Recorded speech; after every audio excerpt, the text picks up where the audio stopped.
Hello everybody, it's Glass Half Dead here, and to consider this the first in the interview series that I'm beginning for winners and spiritual winners of the SoCal Open from almost a month ago now. I know, we're a bit late, my bad. But first up, we have Emmanuel, who was the winner with Orks on day 2, which was the open day. Hello Emmanuel, how's it going? I'm doing well. How are you? Just woken up. Just woken up. Yes. But Myself. I do it for the people. I do it for the people. So what can I say? First off, obviously, thank you very much for coming on. Let's just jump straight in. Sure. Orks. That's what you took. Yeah. Little greenskins. And I think it has to be mentioned, obviously. You beat Michael T. Holy. Yeah, that happened, didn't it? Yeah. Let's just leave that little tease in there. So for people that know what we're talking about, Michael T. Holy is generally considered one of the best, if you will. And we'll come back to that. We will go through a spiritual journey. To get to that point in your life. Where did it begin? With Orks, though, like, let's not start from conception. Well, they start as mushrooms. Yeah. Well, yeah. Okay, let's not get sidetracked. So, Orks. I haven't really done any kind of tacticas about Orks, really. And obviously, you've just won a tournament with them. So, to any kind of new players, what are Orks? How would you get started with them? As somebody that obviously knows them pretty well. Yeah. Orcs are a bit in a strange spot.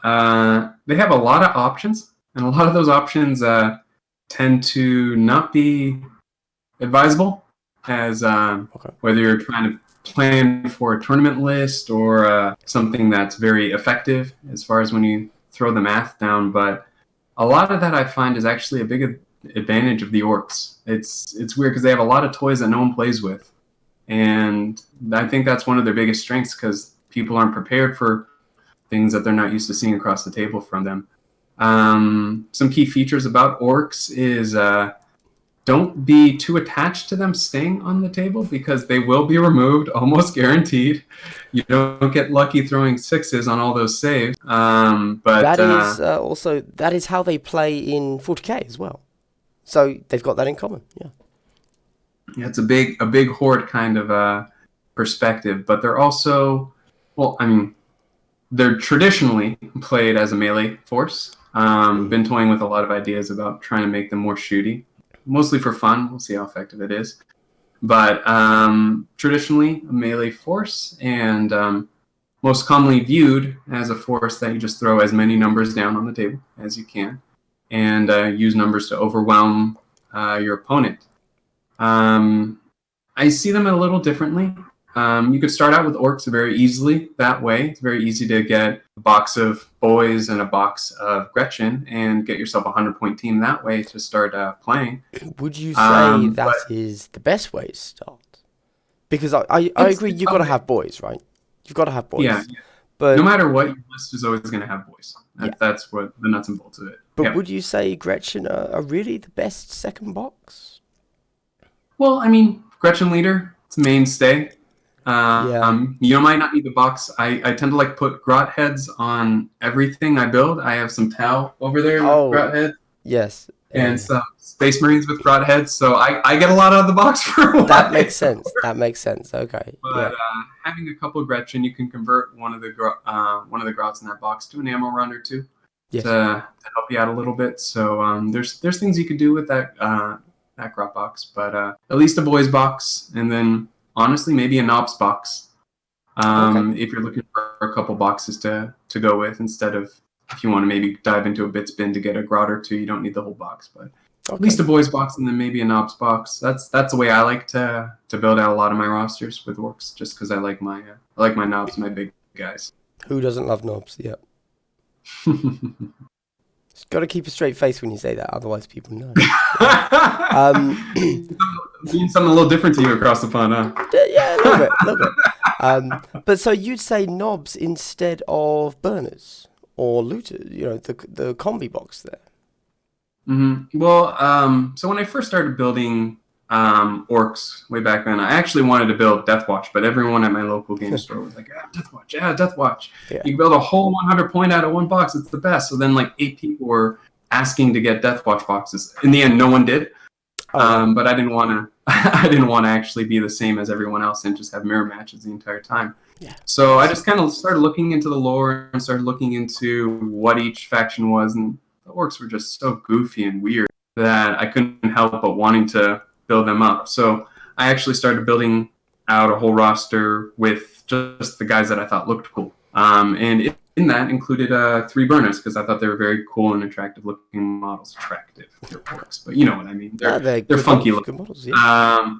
But I tried to make them work for quite a while, and I actually did bring 3 Burnas on my roster. I only ever fielded 1 in both days of the SEO tournament, but kind of fallen out of love with the Burnas.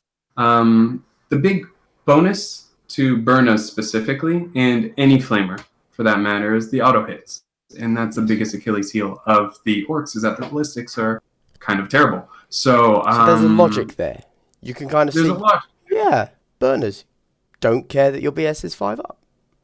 Yeah, exactly. You get those auto hits. D3 auto hits instead of D6 like most flamers, but it's still something. But in the end, just when you look at the points, it's hard to justify them because each burn is 12 points, which I think is really expensive for them, especially looking at a lot of it now.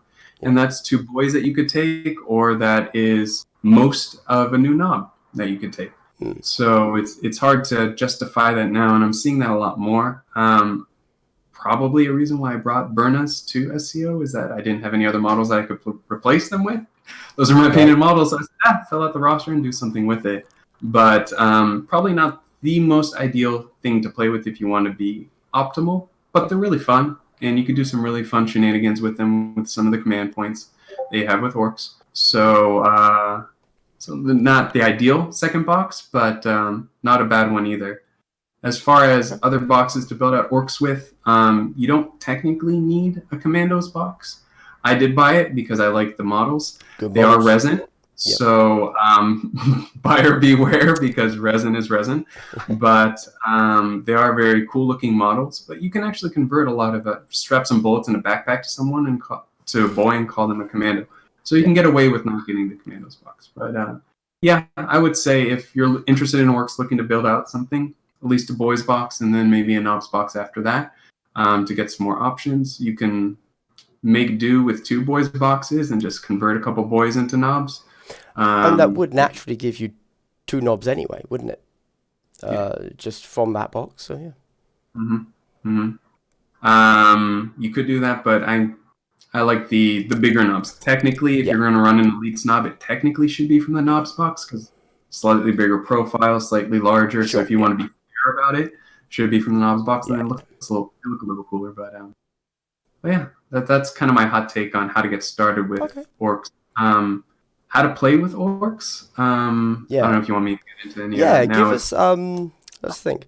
So I'm gonna throw some unit names at you, and you give them a rank. Oh God. Okay. No, you don't. They're all the best. Okay. They're all Orks. Okay. So you don't have to rank them, but but just like a quick Emmanuel take on each of them. So we've kind of already said boys. You got to have them. I can't really imagine a list without boys. Right. Equally, Grots, you've already said you got to have at least one on the list that's a leader, right? Yeah. Although, actually, now I would argue doesn't have to be you don't have to buy the box of Grots. If you want to spend a little bit more money and only get one of them, you could buy the Red Gobbo, right? I don't know what you're talking about. Nice. Oh, my special boy. You're going to be a fun project. He's cool. He's cool. Yeah. He's amazing. The original Red Gobbo is also really, really cool if you don't mind metal, but he'll do. He'll do just fine. He'll do. Yeah, so I'll talk a little bit about how I view boys and how I view those and all that. Just kind of the role that I see that they fill, at least in the way that I play. Sure. The Grot leader, obviously, very, very, very common. I don't see many lists unless they're running a full flash git list using a captain as a leader. I don't see many lists that don't have a Grot leader. And you know what? Just in case anyone is, you were probably just about to say it. My bad. For anyone that is genuinely new and think this is the way to learn orcs, why are people taking a Grot leader? Yeah. The next sentence I was getting into. I kind of sensed that as I interrupted you, but yeah. Yeah. The kind of harken backing up to the previous statement I said about how you have to be comfortable with taking your models off the board if you're playing something like an orc team. You don't want something as valuable as a leader generating CP for you as something that is going to be easily targeted, easily taken out. So having something like a Grot leader, it's kind of a fun fluff to have. Yeah, I made up a story about how Urzog Squigbita became a leader for this whole kill team, but it's also tactically very helpful, very easy to hide behind a boulder, up on some kind of scaffolding or under a window. So that way he could just be a CP farm. And then if you push enough of your forces forward to kind of push your enemy into a corner or away from an objective, you can then safely kind of march him out to either capture an objective or reposition safely without having to be worried about getting picked off, because that T2 toughness, stiff breeze is going to knock him down. So he's very frail but very easy to hide. That being said, I play constantly against Alex, and he always finds a firing line to the tip of his hat. I don't know how he does it, but they're not invulnerable, and especially with Deep Strike, you have to be worrying about screening out. Playing against Tau with their missile turrets, to be careful about things like that. But generally speaking, it's relatively safe to have a Grot leader, and you want to be farming those CP because orcs in general tend to be very tactic reliant. There's some factions out there that you're always saving those 2 CP for death deny, or you're more valuable spending your CP on a tactical reroll than any of the other tactics. Like Gene Stealers, for example, they have the same tactics as other people, but they go off a third of the time, right? So a lot of times you're using your CP on other things. Orcs can do a lot of shenanigans with the CP they have, so you want to make sure that you have that machine churning out that CP for you round by round. So that's why I Grot leader. I also like having at least 1 or 2 ammo runs on my lists, minimum 1, specifically because they're easy to hide and easy to park on objectives and keep them safe while you're pushing away. That way firing lines and all that kind of stuff can't be drawn on them as easily, and making you feel a little bit more comfortable of them being out of combat. For my boys, there are lists out there, and Alex had great success with pretty much all boys lists with boys boss knob, I think was the only thing bigger than a boy on that list. Great success with them, and they can do quite a bit of crumping, but I use them a little differently because I don't use them as my main workhorse. I use them as a screening kind of mechanism to protect my bigger guys. So when you have a number of boys that can all make charges a little bit more reliably than most, with here we go, letting them reroll their charge, and then I run mine as Evil Sons, which for melee force I think that's the smartest clan culture to take. They can reliably get into charges to the point that you can put them a little bit further back or around corners, or just have them charge face into something that can overwatch a little bit more reliably than most. And using the boys as kind of like an expendable engagement force to get into melee, it then allows me to park my more valuable units, like my Nobz, into a position that can make an easier charge later once my target is locked up in combat. And that's a kind of that's a kind of give and take I have with my boys, is that I kind of view them a little bit more expendable. They're not going to be committing a lot of the crump in themselves, but they're more so kind of ushering in those larger models a little bit more. And that's how I view those. So those are the 2 that you mentioned so far. I started talking about Nobz, so I might as well talk about them.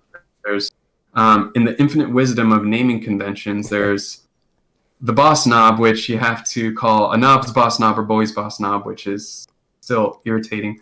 But basically, depending on which pre-elites or post-elites boss knob you're taking, is either they're both 2 wounds. They both can have very similar war gear equipped with similar strength and effectiveness. Slightly less points for the boss knob that is from the boys box pre-elites. 6-up save instead of a 4-up save that you get in the elites knob, and a couple of rules that it doesn't have, specifically the keep in order rule, which helps you on nerf tests in morale phase. So those are the differences between those 2 boss knobs, and it's about, I think, 10 to 12 points depending on how they're equipped. The difference in those points. So it's a pretty hefty take to go from a boys boss knob to a Nobz boss knob, but it's more often than not one of your 2 leadership 7 guys on the board. So not a bad investment if it's going to help you on a nerf test later, or a break test later, in my opinion.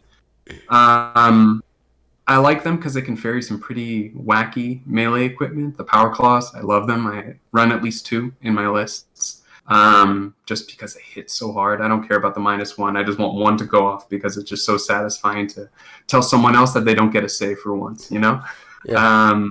But that big choppers are pretty good. Combi weapons with Scorcha. People are always surprised that I have a D6 strength 7 AP -1 flamer on an orc. I think that's like Grey Knight's territory as flamers, you know? Is it strength 5?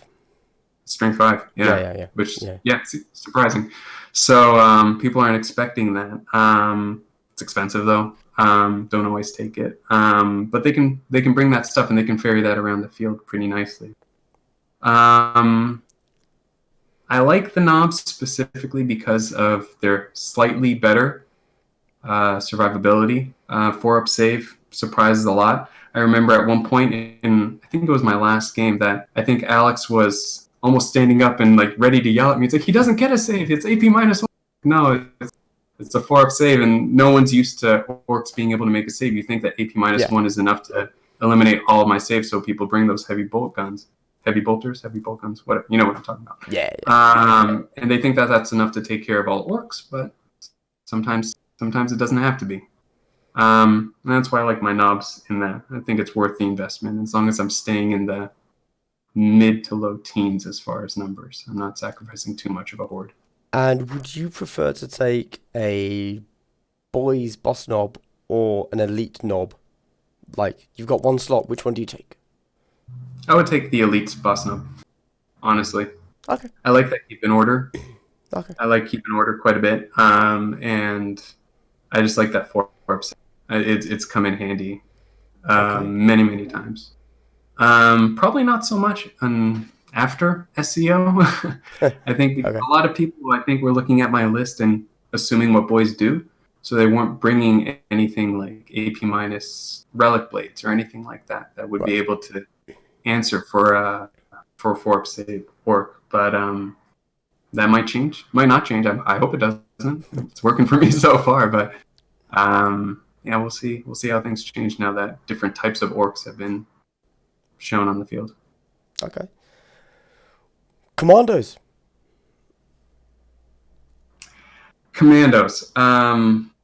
My Commando boss knob, I like him just because he's another power claw that you can ferry around with an additional inch of movement that can get him into a good spot for a good charge. So that's why I like the Commando boss knob.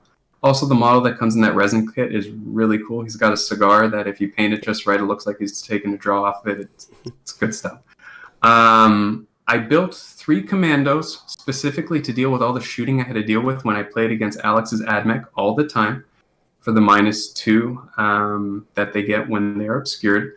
And then he started bringing Omnispexes. So none of that mattered. So, love-hate relationship with Commandos. The biggest strength of Commandos is the fact that you have that Cunning Infiltrator's tactic for 1 CP that allows you to deep strike with up to 3.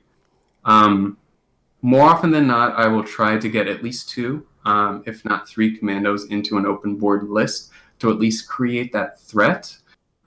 Always deploy blasts. I sometimes deploy them. I sometimes reserve them for deep strike. I sometimes forget to deep strike them until round 2, as we'll talk about later. But I remember. Yeah.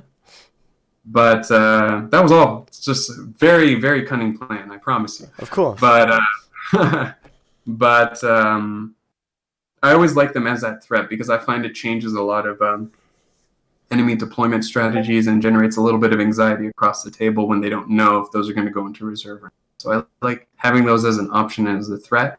To take two, once you take 3 commandos, like not the commando boss now, but just the normal commandos. Once you take 3, I think you might as well just take 4 boys because that's an equivalent exchange. Okay. But at 2, you can kind of argue it because they're 8 points instead of 6 points. So once you take that 3rd commando, I would probably argue you're better off with 4 boys.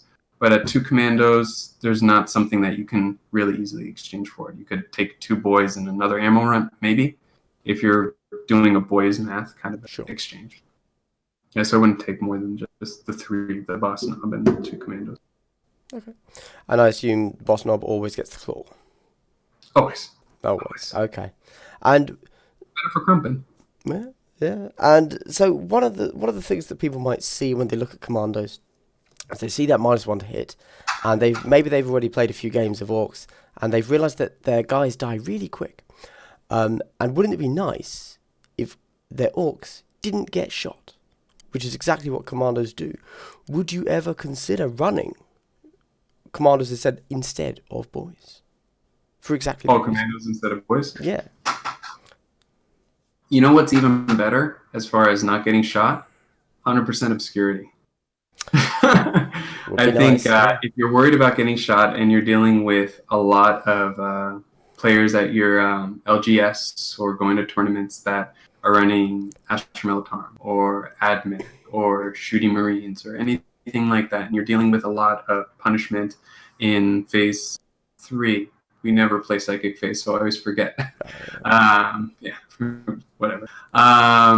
In the shooting phase, if you're really worried about that, then my best advice is, I think you actually had a video about this not too long ago, just getting better in movement. These games are just completely won in movement phase. I think a lot of us have said it, a lot of us have echoed it, and movement wins games. Now, sometimes that's really not an option because turn 1, initiative really decides who's shooting what. If you lose initiative, then you more often than not are in a better situation at the end of battle round 1. Depending on deployment, depending on how far apart you are, and depending on terrain, there's a lot of factors that can go into that. But in most games that I play, if you lose that deployment or you lose that initiative, you tend to be in a better spot. So like take for example, if I won initiative, quote unquote won it, as orcs, I'm going to try and advance into some sort of cover and try and predict where they're going to have their best firing lines and try and at least get some obscurity, if not total obscurity. Then if you're playing against someone like who has a very mobile force, like Metallica AdMech, you can see I play a lot against AdMech, so I know them quite well by attrition. Then they're just going to move into the exact spot that they need to take you off. But getting better with that movement and being able to see your orcs from the opponent's perspective and trying to hide at least as many as you can in a situation that works out for you. I think movement phase is better to get better at than to paint more commandos. Because it's like I said, if you take 6 commandos, that could have been 8 boys. And if you try and fill up your list with more and more commandos, you're going to end up losing in the end, I think, because they hit just as hard as boys and they die just as hard as boys. Okay. Is that extra -1 to hit? I don't know if it's worth losing that many bodies. So that's not why you're taking commandos. You are taking commandos specifically for the deep strike rule, correct? Yeah, just to have that option. I think if you take 1 commando and 1 boss knob, that CP is worth it for at least 2 models. If you only have the commando boss knob, I don't know if that CP is worth it just for 1 model to deep strike. Sure. I just don't feel good about it because I can use that CP for so many other things. To use it, just put 1 guy on the other side of the map. Depends, but more often than not, I want to at least use it for 2 models. Okay. So that's the only reason I take them. Burners. There's been a lot of chatter on the Orks channel in your Discord about calling them expensive power swords. Sure. I think that's probably the best way to look at them. Like I said, I used to like them quite a bit. And then everyone started to stand 8.5 inches away from my Burnas. They're too easily shut down, honestly, and they're pretty expensive. If you take a Burnas, you have a little bit of experience with charging flamers from just outside of range, which I'm sure we'll cover later. Yes, yes. Yeah.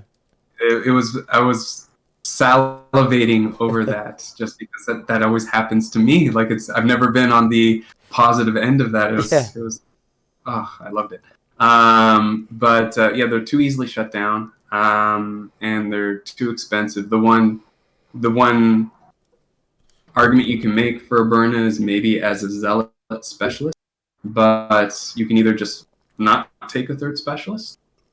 It's actually a good tactical decision on certain maps where you're predicting your opponent might take high-profile targets. Deny them 1 point. They can't kill 3 if there's not 3 on the board. Or just take something like make your command of boss Nobz scout. Or get quirky with a flash kit. Who knows? There are other options that you can for that third specialist. I'm not sure a Burna as a zealot is a good idea. I took a Burna as a down most games I played. And he was very good at going towards my broken test count than actually staying on the field. So they're bigger profile than boys. They're harder to hide, and they need to get up close while not being in combat. And I've said this in a few places. Orcs are safest in combat because if you can't shoot the orc, then he doesn't have to worry about shooting phase. Sure. So if you're trying to keep this orc out of combat with a gun, that means he's going to be within short range and oftentimes, at least most of the time, unobscured from your opponent because he could just stand out in the open 8.5 inches away from you and not worry about you shooting him back to make sure that you're unobscured from them. Then they're hitting on their base ballistics, which a lot of people 3-ups or 4-ups, which they're going to take you. Okay. Now I'm going to mix up the order a little bit because we're going to come to the next stage sheet in a more specific question. But let's talk about Meganobz. Complete troll on my list. Why? I love my Meganob. I love him so dearly. Brain Krumpa is a very special boy to me. Only because he's very fun to paint. Probably the most overpriced model in all of Kill Team. I will die on that. How many points is one Meganob? So that Meganob is one of the cheaper ones you could build. Well, not one of the cheaper. You can definitely base him out, but he's 44 points. No invuln, 3 wounds, 2-up save, but you hit him with an overcharged plasma, and more often than not, you could delete a 44-point model in turn 1 shooting before he gets in anywhere. Now, just off the top of my head, they're one of the few Terminator units that don't get an invuln save? I think so. Right? They don't. I think so. I think I looked through that, and that's the thing that doesn't justify their price. Like if they had a 4-up invuln, I would say even if it was a worthier option for a point or 2, or maybe even 5 points, maybe. Yeah. But I only have 2 Meganobs built, only because if you have a boss Meganob with a Combi Scorcha and a Power Claw, a normal Meganob with 2 kill saws and a grot, that's 100 points. And that would be a really fun list to play.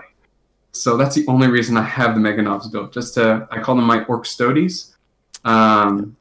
It's a terrible idea, and I'm going to love doing nothing with them, but it's going to be a blast to play with that 100-point list. Might show up in a pod at LVO. Who knows? Yeah. We'll see.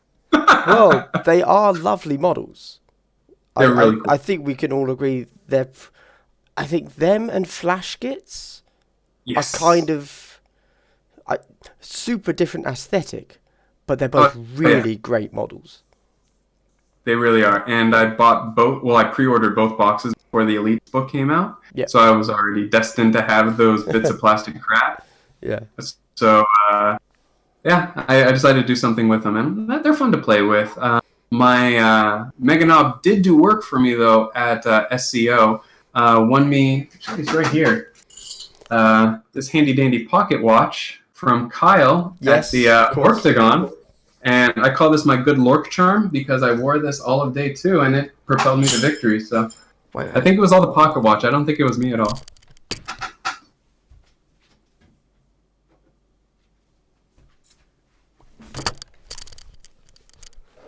I got this from Kyle.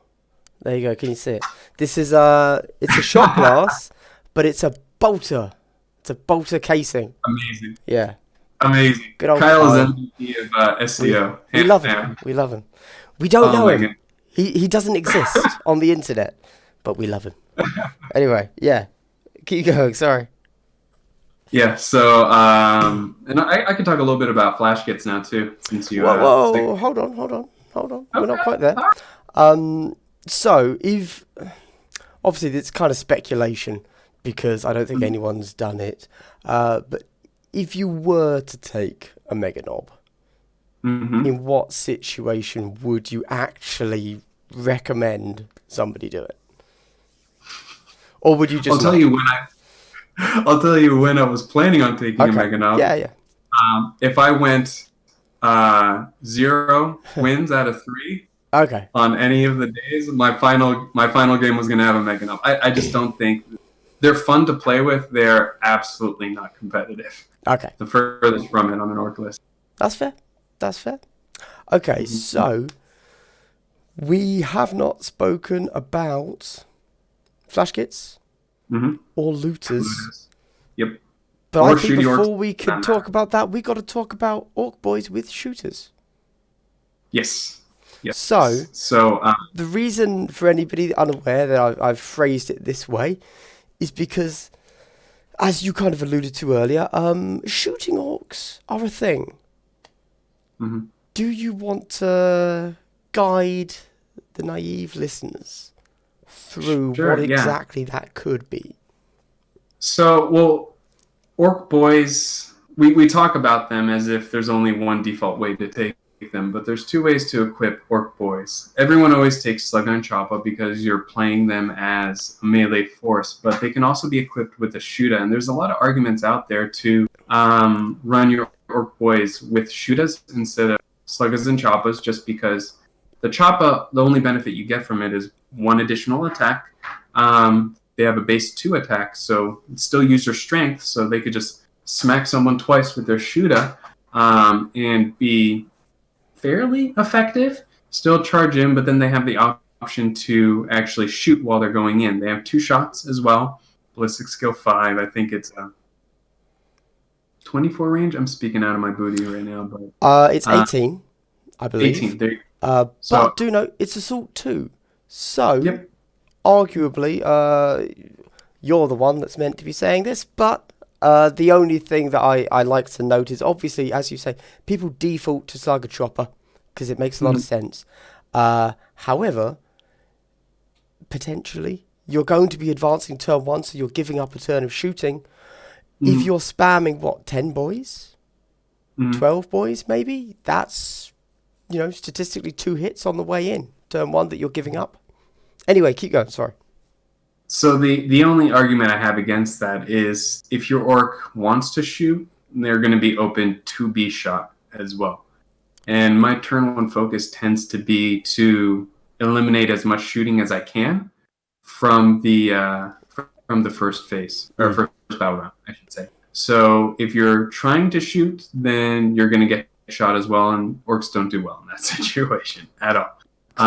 In an opportune moment that you are vulnerable to get shot, you have an answer for it, but more often than not, you're going to be hitting on 6s. That's just what orcs do. And statistically, that's not going to be that effective. So you might have an answer. It's probably not going to do anything. There are ways to pull some shenanigans with those orcs and actually make it so that way the orcs can have a much more hitting on 3s and 2s. Yes. With a Freebooters build, but aside from that, I really don't find much merit shooting orcs or shoot at orc boys. Okay. So, before we get to, I suppose, screw it. We'll get to flash gitz last. Looters. What are your thoughts? Really cool gun. Pain in the butt to paint. But you want tactical stuff. Whatever. They're really neat. The D3 shots is kind of fun and a fun little variable to play with. Really, really powerful weapons. It's just that ballistic skill is just, again, not reliable. Do you want to excite the people by telling them what the weapon profile is? I can look it up for you. It's D3 shot, strength 7, AP minus, I want to say -2, but it might be -1. Damage 2. Yes. Yeah. So that's a pretty exciting weapon for 12 points. However... Yeah. Except it's the ballistic skill of 5+ again. Which may as well be 6. It's gonna may as well be 6. Yeah. That's the orc thing. You just paint 6s on all your dice and then you're playing orcs. Yeah. I'm just pulling it up. So, very exciting model. Very exciting gun. But, yeah. You're fielded by someone that's shooting in the sky. Yes, yeah. So, again, it's, aside from very specific kind of lists, I just don't find them too viable and too reliable. Especially because, orcs compensate for their inaccuracy with volume, but on D3 shot, it's, again, a variable if you're even going to get your volume to compensate for your low accuracy. Interesting thought experiment. If they were default 3 shots, would that change things for you? A little bit, because big shooters are pretty good. I think that big shooters are actually reasonable. We haven't spoken about big shooters or rocket launchers, have we? I'm sorry, you cut out for a second. We haven't spoken about big shooters or rocket launchers, actually, from boys, have we? No, we have not. We're finished looters. Then we'll have a chat. Yeah. So, would a looter being 3 shots change it? It would be interesting. Again, like the 6-ups on shots, like I pretty much assume that I'm going to fail every t-shirt save. I don't like going into a game assuming that I'm going to also fail almost all my shots as well. That's because the game gets a little frustrating when your models don't do anything that they're supposed to do. And if you're relying on such a low statistical probability of something happening, it's just not going to be fun because you're just going to be standing there waiting for a miracle. Sure. So, I think it goes without saying, in a normal list, you just wouldn't take a looter, right? No. In a shooting list, if you've got an engine set up, it's not the worst choice, I would argue. But yeah. Okay, so backtracking a little bit, the special weapons for boys. What have we got? We have the big shooter. Those can be taken by the gunners. And the rocket launcher. I can't remember the rocket launcher off the top of my head. Big shooter is assault 3. And I think it's strength 5. Strength 5? Strength 5 and 1 damage. Which is really nice. And the I think they're 4+. No, they're still 5+. Yeah. They're still 5+ bullet. Yeah. They're still hitting on 6. But the 3 shots is nice. That increases your chance of getting at least 1. Yeah. But really, obviously, what you want to take is the rocket launcher. It's a fun gun. I've never taken one. Looks cool. Awesome idea. 1 shot that needs a 6 to hit. It is, I believe it is strength 8. Like, it's like a really scary weapon. It's a Marine deleter, as long as the Marine's standing right. Yes, yeah.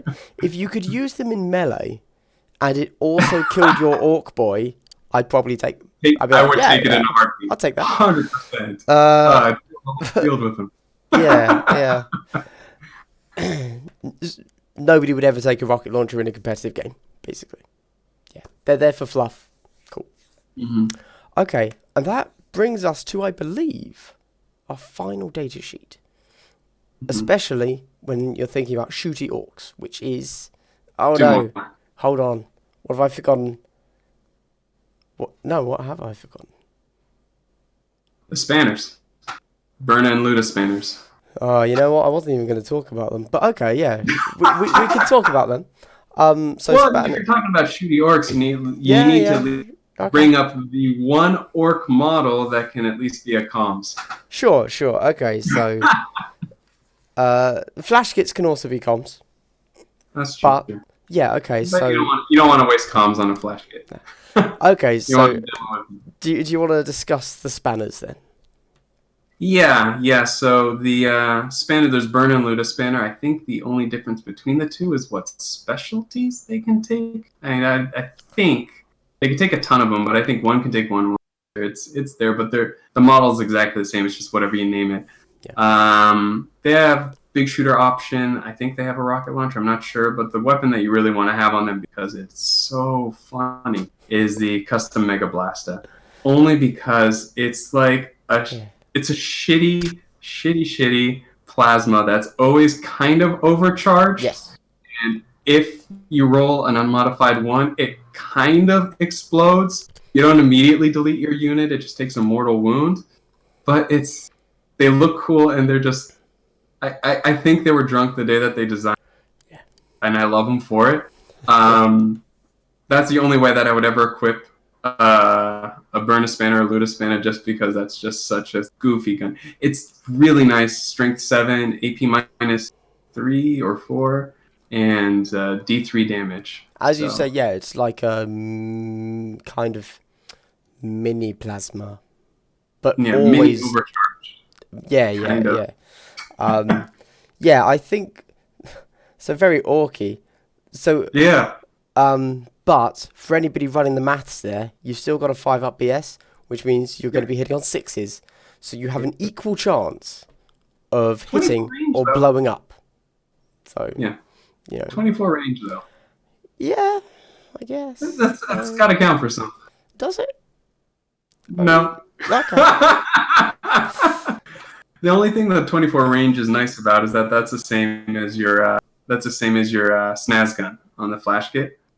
So at least if they're buddy cop with each other, at least they can draw a bead on the same target in the same way, more or less. Sure. So the cool thing about the flash kits is, the unfortunate thing about the flash kits is I think there's probably an errata that's going to come in the future on that data sheet.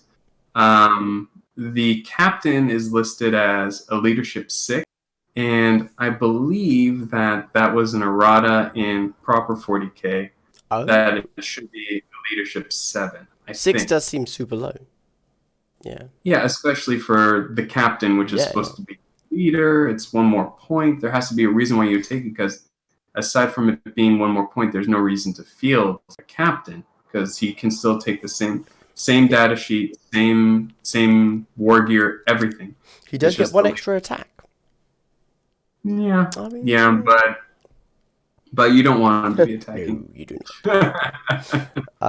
Okay, I wasn't aware of that actually. But obviously, I have actually built a shooty orc list, and I have run the captain. So clearly, I just looked at it and said, okay, orcs.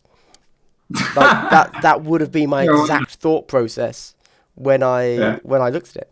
But okay, so do you want to tell us a little bit more about the flash kits? Because they're very exciting models. The flash kits are kind of neat. They rely on a weapon that has a very cool secondary effect called Gun Crazy Show Off. That every time they shoot, you roll a d6, and on a 6 they get to shoot again at their closest target, which is really neat. I like that. It's gone off only once in a competitive situation. Didn't do anything, but I absolutely loved the moment. It was just such an adrenaline rush. It's like, oh, it's gonna happen. Of course it didn't. Yeah, it's an adrenaline rush for your opponent too, as you get to fire again. It's like, whoa, what? Yeah, it's like, I just got through that. I survived. Why are you doing this to me again? Yeah. So they have a really neat gun. Interesting question there. Is the rule actually you have to shoot the closest model? I believe so. Yeah, if I remember correctly. Yeah, if immediately. You can't actually draw a line of sight to the closest model. Does that mean you can't shoot again? I think it works in the same way that Sidebolt does. That Sidebolt has to hit the closest target, closest visible target. Maybe that's the phrase, and I'm just doing that. Cool. Okay, so sorry, carry on. Yeah, so it's a strength 7, AP -2, 2 damage. Alex likes to refer that as the perfect gun that's anti-AdMech. It is, yeah. Yeah, but with a ballistic score of 4, they start to get interesting. You can give them a chopper if you want them to have one more attack. That's only 1 point. If you can put the 1 more point, you don't have anywhere else to put it. Not a bad place to put it, but usually it can be invested better somewhere else. Yeah. And for 4 points, you can equip them with a Git Find a Squig, which reduces their ballistic score. One of them. Yeah, I only ever run once, so that's why. Oh, okay. Fair enough. Can have a Git Finder Squid, bring their ballistic score down to 3. And that's where Shooty Orcs starts to get interesting, because with every Flash Git is a freebooter. And if you build a Shooty Orc list, a neat way to do it is with just freebooters. Their faction bonus allows them to, it's called Competitive Streak. Yeah. And what that does is for every model that, every ally model, just the model, if you kill multiple, it doesn't count, but every model that takes out an enemy model, you get a +1 modifier. So it's your hit roll. Yeah. So if you bank on your Flash Git with a Comms, Burner, or Ludus Spanner, the hit on 2s or 3s at range, maybe. Run them as a heavy so you get more bullets, or run them as a demo if you're going T4. Yeah. Then you can almost guarantee a kill, unless the dice gods are horrible to you on a two dice injury roll. Or they death denied. Or they death denied. Yeah. There's always that. You can also pile in there an ammo runt. Lets you reroll a failed hit, and I usually do. And that starts to set off the machine that you alluded to before, that then lets someone else hit on a 5, then someone else hit on a 4, and then someone else hit on a 3. So if you stack a few people higher up with better chance to kill, then suddenly you get these big shooters hitting on 4s and 3s. And the way that orcs are balanced is that their accuracy is terrible for the amount of volume and damage that they do. But if you take that out of the equation, they start to do some really cheeky stuff. Haven't played that much with it, but really the best way I see doing orcs in a shooty way. I don't know, I'm curious to hear what your shooty list is, but that's the way that I see it being at least fun, because that's a very fun machine to kind of set off in sequence. The only downside is you lose one member of that machine, like the Burna or the Git Finder Squid wielding a Flash Git, and then you're toast. Yeah, I can't really speak to it too much because I tried going all shooting and kind of elite-ish. So I had 3 Flash Gits. 3 was too much at 125 points, unfortunately. Is this the team that you talked about on the Chill Team interview, the Chill Team podcast? I think I remember you talking about that. Yeah, I just got destroyed. I didn't get a single. I didn't get a single turn 1 kill. Oh boy! One of them was just denied. Like I got the kill, but he just denied it. So I never started the engine. And it was just like, well, this sucks. Like I just wanted it to go off once. That was the whole reason I took it. And it never happened. Oh, that's good. But there's currently somebody in my local area that is playing Shooty Orcs. He just takes a single Flash Git, and he always gets a turn 1 kill. I don't think he's ever failed to get a turn 1 kill, and I'm super jealous. But interestingly, so I was also running Freebooters. I was running the full shooting. He's not doing that. He's just taking that guy to get a kill because he seems to always get a kill with it. Which so he's not gone full shooting orcs. He's gone little fire base and then a whole bunch of boys to go and do his minion-y work.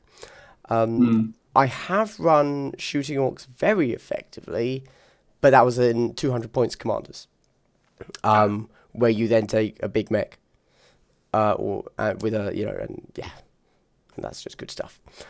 Mhm. But yeah, so I'm not really, because I haven't had great success with a 100 or 125 points list. I'm not going to say this is how they should be run. Yeah. I don't think there's a right way to run them anyway. It's just whatever ends up working with your local meta, or whatever you just enjoy playing, honestly. I suppose the other thing I would note, and kind of segues us nicely into clan cultures, is that with freebooters, a lot of people think that it's in the shooting phase only, because, you know, flash kits have it, but it's just in the Melee. phase, so it happens in melee too. Obviously, it's less useful in melee, because you're Mhm. already hitting on threes, so you don't really need the plus to hit, but Yeah, it but still what if you were happens. hitting them too? Oh, I hadn't thought of that. Okay, okay, interesting. Um, But clan cultures, since we're doing our nice little kind of orc rundown, clan cultures, what's what? Yeah, there's a few that I pay attention to. I think it was Death Skulls. There's the one that gives you the 6+ invuln. I flirted with that a little bit, but And a reroll, I believe, right? I think so. I think so. Yeah, same as the All about being salamander's ability. Yeah. yeah.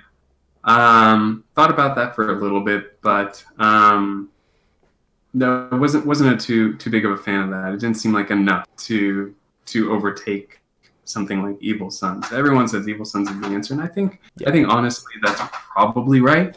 Yeah. I obviously found success with Evil Sons, and honestly, the reason I did it is red is my favorite color, and my orcs were already painted red, so I went with it. And I was like, oh, this is actually pretty good, huh? So, Yeah. so I just ran with that, and then I found to realize why it was so effective, and I think Evil Sons is so effective because for those that don't know, you get +1 to your base movement, which is great already.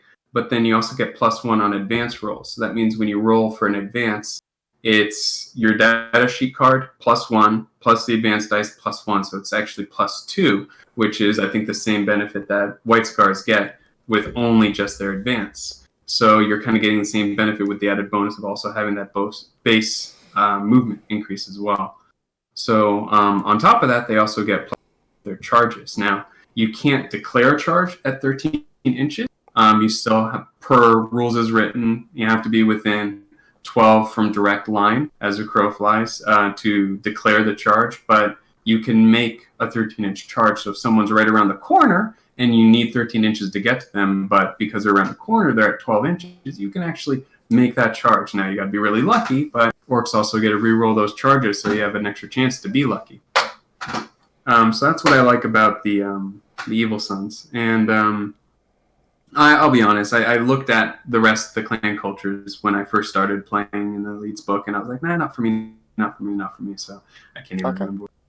And I think that clan cultures or sub-factions, Forge Worlds, whatever it's going to be, I think ones that add movement definitely are going to be the strongest, because movement is key. That's the only thing you have control over in this game. Everything else is just dice. You can skew the odds one way or another, but movement is the most amount of control you have in this game. And being in a good position is going to determine your odds for your dice and whether you get to even roll those dice later. So movement is key. That's why, like, I forget which mask it is with Harlequins, but there's a mask that allows them to consolidate and pile in, or just consolidate 6 inches.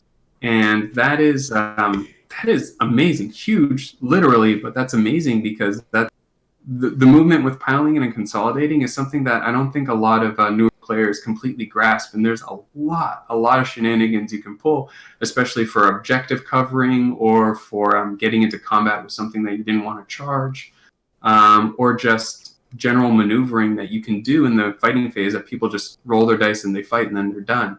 And having an extra 6 inches to mess around with that is absolutely incredible. So I think it's all about the movement. The movement increases. I mean, I guess yes and no. Salamanders is really good, and that's just a bunch of rerolls. So I guess it's not only that, but I think they are very strong across the board. Okay. Fair enough. I would like to kind of tell people what the other clan cultures are, but I can't remember any of them either. So I can't really do that. What was there? Can you remember any of the other clan cultures? So there you go. Freebooters and Death Skulls. are an option, but maybe don't take them. And Evil Sons. Awesome. Yeah. Okay. Well, I think that's actually, sadly, and this really is speaking more to the dearth of Kill Team content on the internet, but that is the most comprehensive orc breakdown on the internet at the moment. It's taken 55 minutes, so good job. Good job. You have provided that for the people.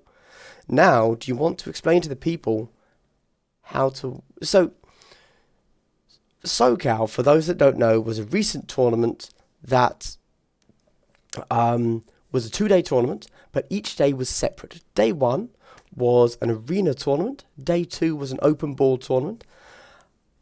How did you do in day 1?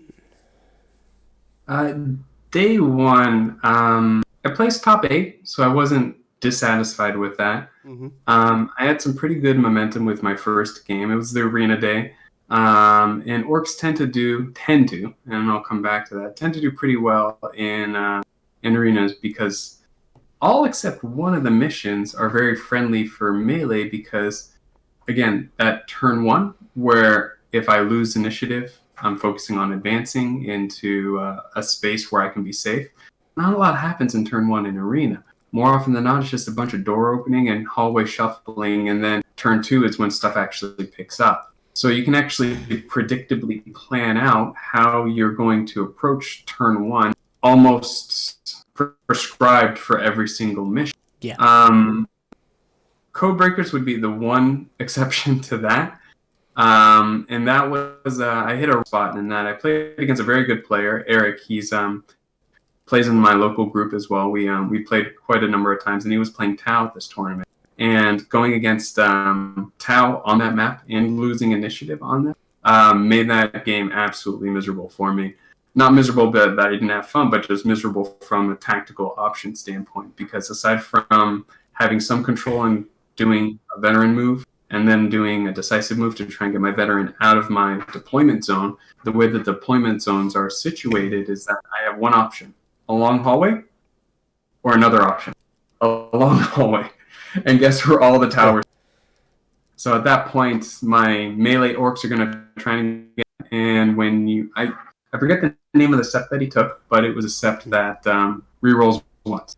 So in all the Overwatch, he's hitting on 6s, but he rerolls once, which statistically is not too far off from Tau sept, which you fire Overwatch and you hit on 5s and 6s. Right. So just absolutely turned my orcs into chunky mushroom salsa all over the place. Right. So I did pretty poorly in that second one, and that unfortunately kind of bumped me down a little bit. But the rest of day 1 was really fun, honestly. I got bumped down a little bit and won my last 2 games, so I ended up 3-1, and I placed 6 overall. But I had a lot of fun with those last 2 games. The last game that I played, in the final round, I forgoed 1 victory point just to charge everyone into my opponent's firing line, just so we can have some fun firing Overwatch with plasma. And that was the end. And I had a lot of fun failing every single one of those charges, but it was a ride. So the arena day, I hit a massive speed bump on my second game that stripped me of a lot of momentum. But it was a fun day nonetheless. Okay. Mm-hmm. I suppose but we won't go into too many more details about the arena day. But I suppose a quick note on arena. I've said this many times. I don't know if I ever run it past anybody else. There are kind of 2 things in the current formats that tournaments provide that affect the strength of teams. One being points. Are you playing at 100 or 125? The other being, are you playing on arena or are you playing on open? Which team? And I actually think, well, this is where you might say I'm wrong, but I actually think that Orks were one of the teams that got one of the biggest buffs from playing an arena, because you no longer care about all of your movement on open board and being able to be shot off. You know your basic, well, apart from the map you just said, you're basically safe turn 1, right? Like, you shouldn't be able to be shot on most maps, or if you are, it's 1 or 2 models. Yeah. So I think, well, along with all melee teams, Orcs got a big buff. But you didn't win turn 1, or day 1, but you did win day 2. So maybe I'm wrong? Or maybe I was misunderstanding just how strong Orcs are in open? Well, I think you're right to a certain degree. I remember when it came out. So when I chose Orcs, that was maybe a month after Kill Team came out, and I chose Orcs. I painted them up in a couple weeks, and then a friend of mine pulled up on his phone a tier list on Reddit and showed me that Orcs were tier 4 and was nagging me, or not nagging me, making fun of me about it. I was like, whatever, they're funny and they're green. I don't care. Yeah. And then when Arena came out, that same guy was just like, oh, Orcs are good now. Orcs are good, because when Arena came out, everyone started to buzz about, oh my goodness, Orcs are finally that's where Orcs are good. If you play Orcs, you should only play Arena, and that's what the sentiment was, at least in my local.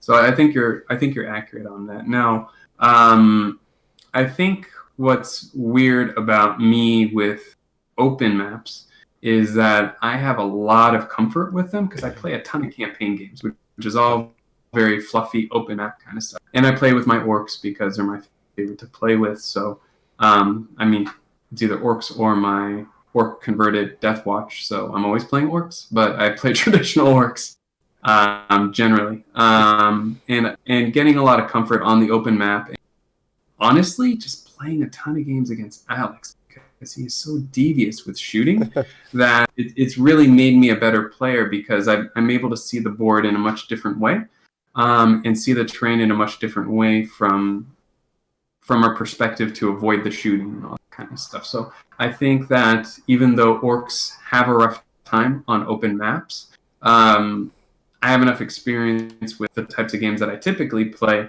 to be able to navigate that open terrain in a way that at least stacks it in my favor to a certain degree. Okay, fair enough. In that case, would you like to tell us how you defeated every single opponent? No, feel free to kind of gloss over them all and only focus on the last one, or tell us how each game went. How you want to break this down is entirely up to you. I know that some people actually take notes about all of their games. I don't. I'm amazed whenever I bring somebody on for an interview and they're like, oh, yes, well, on this one, I took these secondaries. I'm like, geez, I have not done that ever. So, how did day 2 go? There's someone in our local group that's like that, Mike. He has a journal. His kill log is what I like to call it in my brain. And he takes notes, and he's a very smart player. He very much loves to learn from every little mistake, and always. I should take notes. I just can't be bothered. You're an orc player. Yeah. I just crump. Those are my notes. Crump good, crump bad. yeah. Check.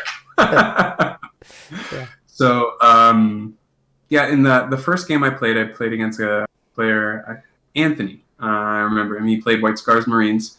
It was a very interesting map. It was short deployment, so we were deploying along the long sides. And it was a really cool... Sheldon from Kill Team stream. And he had a few other people, Luke, helping him with a lot of the terrain and painting that up. Did an amazing on day, so I got to give him major props for that. The first map was really cool. It had some sacrificial, like, flayed one kind of Necron strung up between these two pylons, like...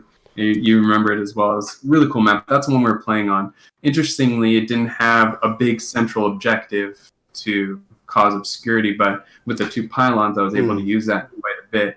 On open maps, if I'm not using my my Commandos to deep strike, I tend to use those command points for veteran move, and then if I need to, a turn 1 decisive move. And I ended up doing that in this map.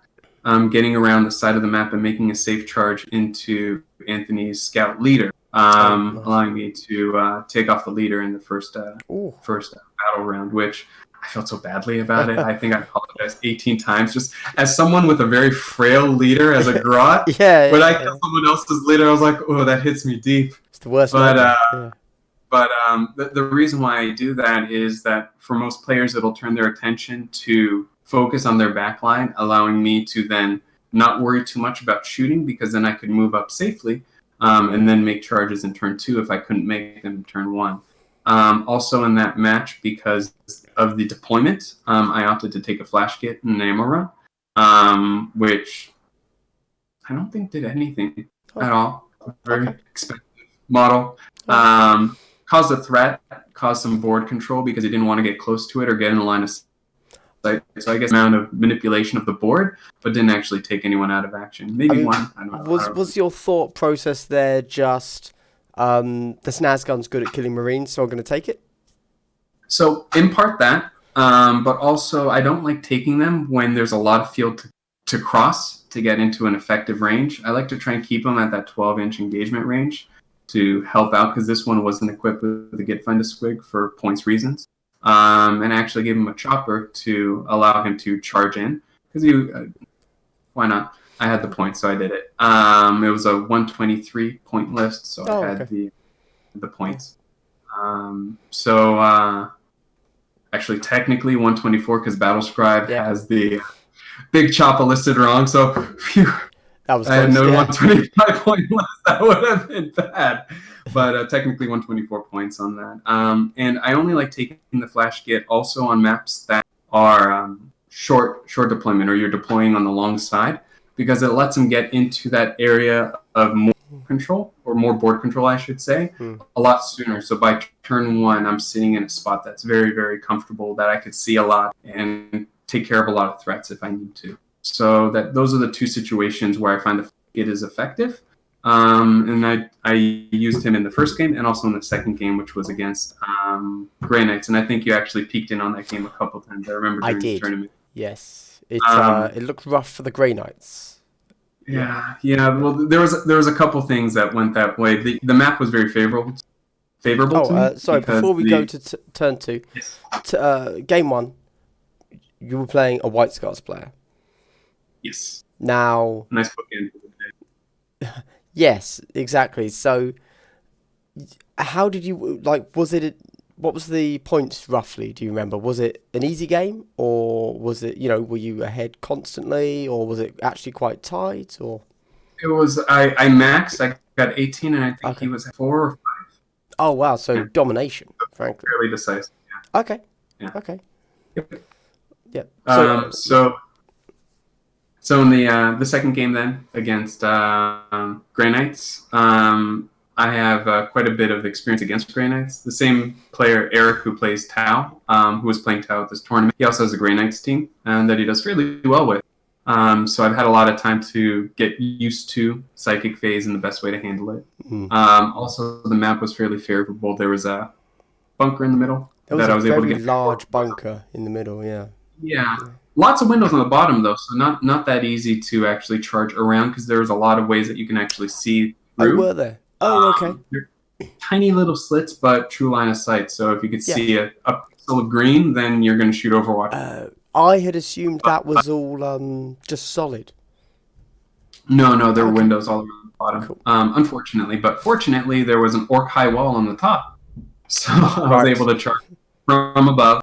And because it was 4, maybe 5 inches, I didn't have to worry about falling damage so that was I was able to lock up his leader, and maybe not his leader, at least some big guy, as well as his Terminator model on turn 2.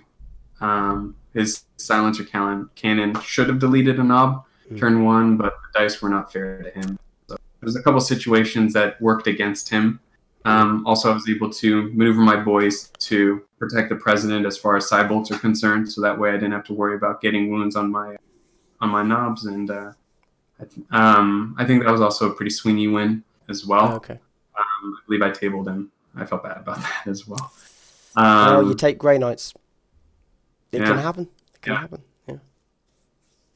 And then third game was such a fun game. I got to play Alex. It felt like a normal Thursday game in the shop. That's on the. Were you on the top table twice? And this was one of them? Oh, okay. It was 3 times. Oh, yeah, it was that for the last 3 games. For the last 3, which includes the finals game. Yeah. Yes. So that was top table with Alex right across from me. So you know how that game went. A lot of charges. got a lot of 10s on those charges, and Yeah. that's exactly what I needed. Except for the one guy, Uggums, who was sitting with 2 flesh wounds in the corner, who never made a single charge. Just kept soaking up those shots, but made a lot of charges in and played against Alex. That was a lot of fun. It was just felt like a casual game. None of us were too beat up about it. We were going to that pretty positive. We had lunch together before, and they were saying, "Hey, worst case scenario, one of us goes on to the game 4 on the table." Yeah, so yeah. we're both happy about that. If he went on or I went on, we're both ecstatic about that because we were both really happy for each other. For Do you remember in that game how many of his own plasma calibers he killed? I think 1 in that game. Just 1. Okay, so a good game for him then. It was a running theme with Alex. It's a 1 in 36 chance that it's going to happen, and I think in most games he lost the plasma guy. Yeah. Oh, I think goodness. in 1 he lost 2. I think that was even on the yes, he table, did. maybe. Yeah, I can't remember, but I was like, "Stop overcharging! What are you doing?" It's crazy. Yeah. But that game that was pretty close. I think he was 10, 11, somewhere close, 12 maybe. So pretty close to me, but I got either 17 or 18, somewhere high like that. So still took that away. Bounty hunters, proximity alert, all the kind of orky things that you're going to take as far as secondaries. That's a lot. The final game before the final. So just one quick question on that one. So this was turn 3 against someone who I'm going to say maybe erroneously is your regular sparring partner. So you knew how each other played. I knew were there exactly any sort of mind games there? Like, all the time. I've never played this before, and you bust out the Meganobz, and he's like, "Wait, what?" Or nothing that loony. But we always have we play a lot, so our running joke is I choose his canticles for him because I know exactly what he's gonna choose. Yeah. And it's always the same against me because he knows my play style. So in the same way that he can predict a lot I'm doing as well. But people have asked me because Alex is very good. Very, very good. But we play against each other a lot. So between us, we probably have about a 50% win rate against each other. Okay. And the best way I can describe of how to beat Alex is just be incredibly eccentric and unpredictable. Honestly, he's so smart and so calculated. And he thinks of this game like chess, and he's thought so many moves in advance and so many alternatives and so many answers. And you just have to do something that makes him say, you did that. And that's how you throw a wrench in his machine, quite literally, playing Admech. So, but that was a very fun game, and mind games and just kind of casual fun playing, and that was quite enjoyable. We confused you a little bit. I think I overheard you on the stream saying they keep fist bumping and shaking hands, and we don't know why. No, so from our perspective, we couldn't hear a single word being said by you guys. Yeah, and. As from what we could see, like if you had just taken a model off or something, you'd be like, okay, they just did something. But you just kind of chatted for a bit and then fist bumped. Like, wait, what? Yeah. What? Why? I think I was making orky jokes and he was reciprocating in binary. That's usually what happens. Right. Okay. That's probably what that was. Okay. Fair. Hey, if that's how you win games, why not? Apparently. Okay. And then my final game, I think his name was Kevin. He was helping Sheldon also with setting up, and he also piloted the Necrons to top table for game 4. That was a fun game. There was the one bespoke objective that we both took, where you have to dig with a model on an objective to get a point. Evaluate, find. Yeah, evaluate, find, excavate, find, something like that. Yeah. And we both screwed that in a glorious way. I was off by about that much, by like 1/8 of an inch with one of my boys that was supposed to evaluate find on the first.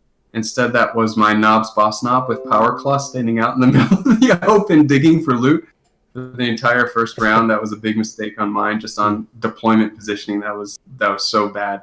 But it ended up being beneficial later because he deep struck with Flayed One. And I had a boss Nob there to answer for it, so worked out. Well, that was a close game. For the first 2 rounds, he was ahead of me. I think we ended battle round 2 with him.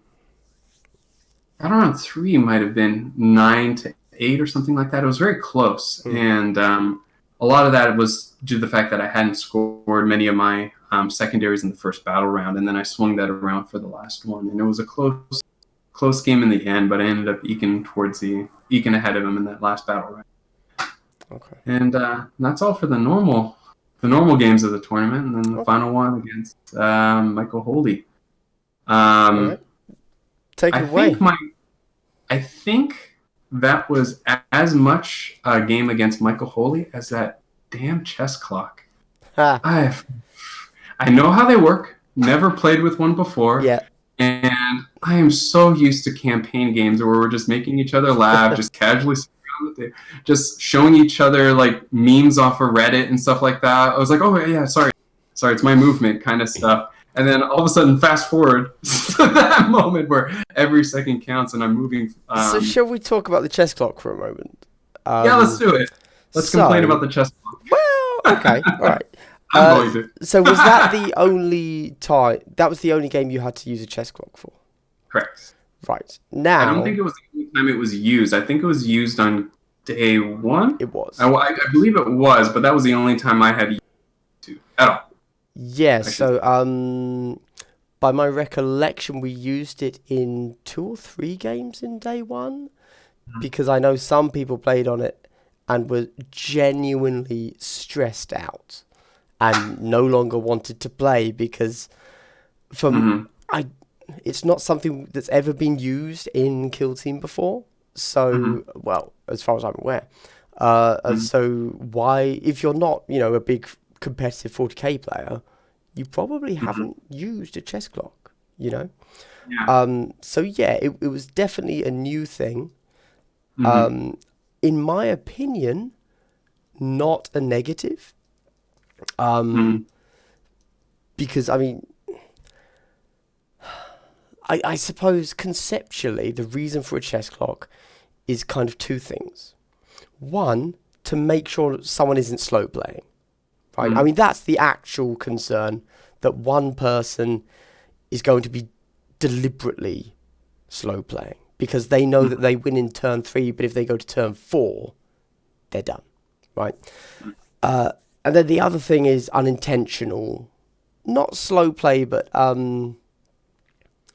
one person just taking up, 75% of the time, maybe because they've got a horde army, whereas the other guy's got Grey Knights, and he's like, I'm done in literally 2 minutes. This, and just a way to balance things out, I suppose. So conceptually, I am not against chess clocks. In fact, I'm in favour of them. And over to you. But yes, yeah, I think there can be a place for timing, I'll say, in those rounds, but maybe not a chess clock specifically.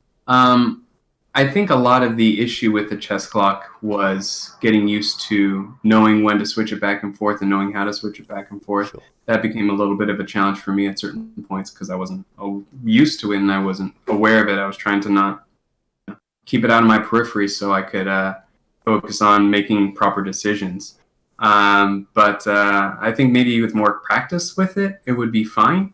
But I think there's other ways to to measure, maybe a third party managing the chess clock, or maybe big obvious timers, just making everyone aware of the time left in the match. Another way to kind of take the stress away from the actual player, so that way they can focus 100% on the game at hand. Maybe I don't know. It's worth thinking about, and I definitely want to at least get more experience with it. So if I come up against it again, it's not the second time I've ever used it. Yeah. So your issue isn't with the actual timing of the rounds. It is specifically with the mechanical aspect of this is a new thing I have to do, and I've never done it before. Okay. Yeah. There's one more thing. I actually agree with. I've never used a chess clock. After SoCal, I downloaded a chess clock app so that I can learn to play. Yeah. So that I can learn to play with it. in case I need to, and just get into that, rhythm of every time you do anything, you then go and click it. And I think that's what threw people. I don't think anyone actually had an issue with, I don't want to be timed or anything like that. I don't. Firstly, nobody was actually slow playing. Nobody was attempting to actually slow play. So, we're not that big a community. There are no prizes. Slow play doesn't make any sense for anybody. But I suppose also, I just think had that been thrown upon me,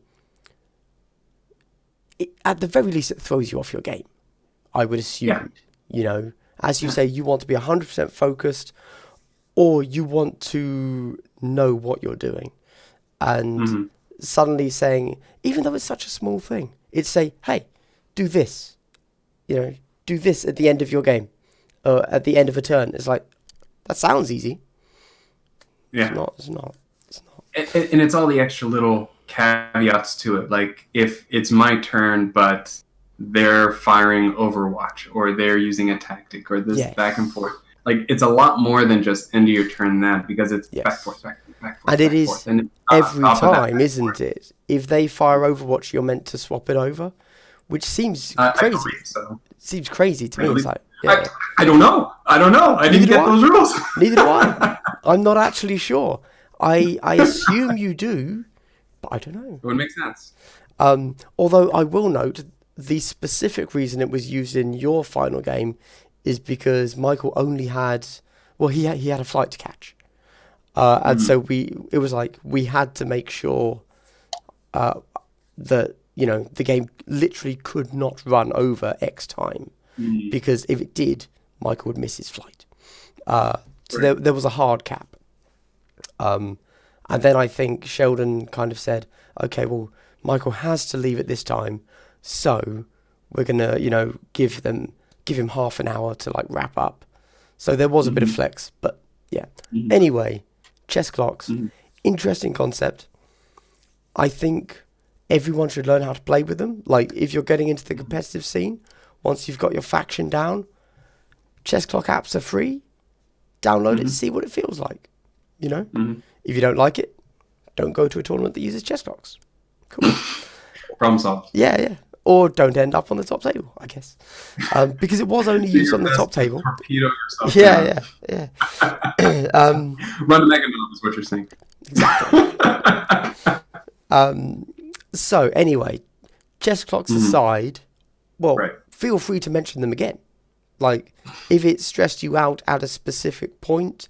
Okay. The final game. Break it down. Yeah. So, final game against Michael. He played White Scars. Just talking a little bit with Michael, because kind of learning why he went with Adept as a Astartes and all that. He kind of viewed it as like an interesting puzzle piece, or a puzzle to put together in many different ways, because there's so many options with Marines. And to fit enough guys into one roster to answer for every single faction, there's only a certain amount. You're limited to 20 models to have, 11 answers or something like that. So he had done all that homework and was very well prepared and had an orc list. And I think what helped me a lot is that his orc list was for a meta orc list, which wasn't my orc list. Flamers are very good against orcs, but with my use of terrain, I was able to kind of finagle around those flamers and deny any overwatch from any of those flamers. Terrain was also... I can't recall, but how many successful charges did you get on that flamer? I remember you guys were measuring for quite a while, and again, we couldn't quite hear, but there was a bit of back and forth, and then you made 10 charges or something. Right. So the back and forth was when he had deployed his flamer on a central objective. He said, okay, and he's 10 away from you, not a hard charge to you, but not an easy either. Okay. So when he measured that out, said 10, I was like, okay, so I need a 9. So when I declared that charge from that model that he had measured, I got a 9. And then there was a little dispute. It's like, well, measure it. I was like, well, you said it was 10, so I got a 9. And measured it, and he was like 10.4. So he was just outside at 10. So I was like, okay, well, I'll re-roll. And then I got like an 11 or a 12 or something. So he made it in anyway. Okay. That's just to clarify what had happened there. I was going on the presumption that he measured 10 exactly, not 10-ish. I would have gone with what you thought as well there. Yeah. But okay. It's an honest mistake. It wasn't me trying to be cheesy or anything like that. It was just interpreting what he said in a certain way. But that's fine. No harm, no foul there. So then after that, so once one guy got in there, everyone else joins the party. So the one hard guy, one that's from pretty far away, gets in, and then everyone that's close in by rolls a 5 to get in, a 7 to get in, that kind of stuff. So then I think I got 3 or 4 guys on that center objective around that flamer, and one of those was Gorgrok Stugazla, I believe, my boss knob with the power club, and he tore him in half. Poor R.I.P. Space Marine. And then the other guy up on the rock. The one place I was hoping he would not move him to, because I had planned all my charges to go around the top of the rock, but I was still able to get someone in there on top of him and take care of that flamer as well. So the flamers were my biggest threat on his list, just because those are the hardest ones to get in on. Did you make a charge against a flamer that was in range? No. Okay. I don't believe so. I don't believe so. Maybe would you have? I mean, because you can kind of safely assume it's going to go to an injury roll, right? Would you take that risk? If I really needed to disable it, like if I didn't get someone in on the flamer, and then I had too many orcs clustered to the point that he could split shot and potentially get 4 injury rolls with 1 shot, I would probably risk it, because 1 injury roll to get into melee might be better than 4 injury rolls on a split d6. Sure. So it just really depends on the layout and my options, whether I do that or whether I just advance away from the flamer and deny the flamer any shots. So that's the 2 ways I would deal with that flamer. So it just depends on the layout and what so it's kind of challenging, but there are situations where I said I think it would be reasonable, not ideal, far from ideal. No. But you alluded to, if I'm free to mention the chess clock again, if I need to. Definitely. I think that what happened with me on that first battle round is at the end of my movement phase, which I was second. I had lost initiative, so I was second in movement. I look over at that clock, and it's 15 minutes and 28 seconds. I remember, and I'm like, holy crap, half my time is gone, and we haven't done anything else in battle round 1. Yeah. And because of that, I passed it over and forgot to deploy my 3 commands. I remember looking down at my sideboard, and I see 3 models sitting nicely there. I was like, when were they taken out of action? I don't remember that. Yeah. They haven't gotten a chance to crop yet. What a travesty. So I ended up turning lemons into lemonade on that, because at the end of battle round 2, he had snuck a scout around to try and get to my leader and to the ammo run that was holding a back objective all on their own. And I was able to deploy in that way and then charge backwards towards my leader to protect them. The rest of that match pretty much went in my favor. I think I was ahead the entire time, not by much, because I wasn't scoring many secondaries. I had cut off the head because I was planning to use my deep strike to get in on his scout leader. When I saw he had a scout leader, I was like, well, it's pretty tasty on his list, so I'm going to try and get at that, especially with a big open map with high points that I could probably get on top of and charge down from. So got that. I only killed him in the last battle round, so I only got 1 point for that. I had high profile targets, which the only 3 models left on the board were specialists. Yeah. So I didn't get those 3 points, and I forgot my 3rd secondary, but I maxed it. And I think I maxed it, or at least got 2 out of that. Might have been proximity alert or the orky thing that you do. But yeah, the rest of that match went kind of slowly but steadily in my favor, just staying in combat, disabling his guns because he can't shoot me if I'm in combat, and then just kind of keeping him quarantined in the corner to allow me to rack up the objective points without worry. So that's how most of that match went. He played very cleverly, especially in the beginning when he had more movements to make, because he was able to get pretty good control over a certain section of the map. But rolls went in my favor on a couple t-shirt saves, and got the charges that I needed, and those turn 1 charges. We should mention that the mission was the weirdest deployment in the packet. It was a running battle, and if you have like the board with the long edge on the bottom, there's 2 triangles that pretty much touch on the bottom are the 2 deployment zones. So, and very favorable for an army like mine with melee, because I want to be that close. So it allows me to be more effective in turn 1, and I think that worked in my favor. Also, when he rolled off for strategic advantage, he chose the side that I was hoping he would choose, because his deployment was behind a lot of terrain. If I got close enough, then I could charge around that terrain. If I wasn't close enough, I can at least maneuver in a way to give me obscurity, so that also played in my favor as well. Yeah. Okay. Was there, I suppose, first things first, or did you have anything else you wanted to say about that match before I start quizzing you? Nothing much that really stood out. It was a fun match. He was definitely a very challenging player to play against. Try and think 3 turns ahead what he wants on that board and try and from it. Beautifully painted models. I liked his White Scars list. He had the flamers with chainswords, and he did a nice Gears of War kind of kit bash onto the flamers and put the chainsword on the actual flamer. I was teasing him a little bit. I called him a little bit of orky science, and I'm not sure if he appreciated that on his Imperial guys. But no, Emmanuel, this is the Imperial. It's like, okay, but it was all in good fun. I had a good time. Okay, awesome. So I suppose first things first, have you played against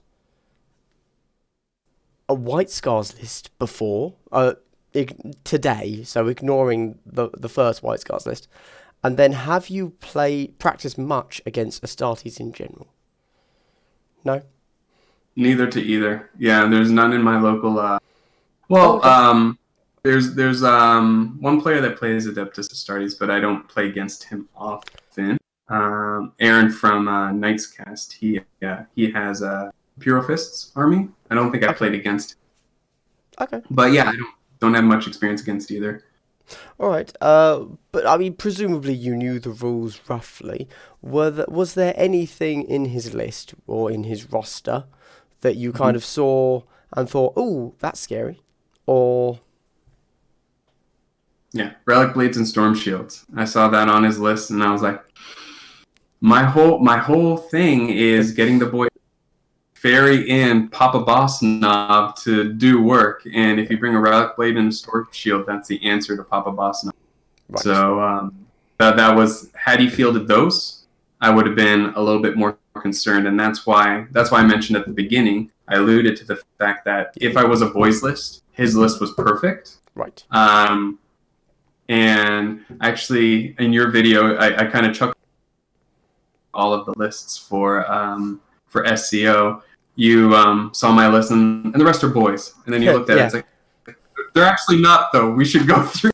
And that's what happened. And I think that's what happened on a lot of matchups that I had, where it's like, I know what orcs do. It's like, yeah, but do you know what my orcs do? Sure. And the answer to that was not always. And I think had he taken the Storm Shield and Relic Blade, I think it was a Combat or Zealot specialist, if I remember correctly, I would have had a lot tougher time controlling that central board, because he could have charged that in and given me a run for the money. Right. Okay. But he didn't take that. Mm-hmm. So there wasn't really anything on the board that you were actually kind of scared of. The Flamers, depending on where he put them, because which if I you can get handily countered by just charging it over 8. Yeah. How do you think the game would have gone if you hadn't made those charges? Roasted mushroom, maybe. Yeah. I don't know. Okay. It's hard to say, because for that one flamer that was a threat in the middle, if I didn't make those charges in, I wasn't going to move halfway through and just say, cook me, cook me. So I probably would have made an attempt in the next round. Sure. Maybe if enough of them failed, I would have just moved them around and advanced into a better position to make sure his Combi Plasma couldn't get me, his Heavy Boulder couldn't get me, and try a different approach if enough of them failed. But once one got in, then the whole machine starts working. Yeah. It's kind of like that shooty list. You need one thing to work and then everything falls into place. No, Works. indeed. Like once you can lock down a flamer, charge it with everything. Yeah, get it killed. Okay. I don't think I had any other questions regarding that game, actually. It was mainly, was this a scenario you had practiced for? And no. Yeah, I honestly, I joked with a couple people. My tournament prep was rolling my dice to see which ones would betray me and which ones wouldn't. That's the way to do it. Yeah, it's a dice game in the end, right? But most of my time, I just played my campaign games with the local crew, the Knights Cast guys. Bjornid's part of that crew as well. Just playing just casual, fun games, and I mean, more games, more experience. That's what it really boils down to. And tournament prep, you could spend a lot of time doing Math Hammer, but when movement is key, if you don't have someone to just shuffle models around on your own, if you have someone to play against, that's a ton of experience with movement. Oh, wise words. If only somebody else had already put out a video just saying that. That's a shame that there's no content out there. It is. It's a shame. But what can we do? We're not in a position to change that. Okay.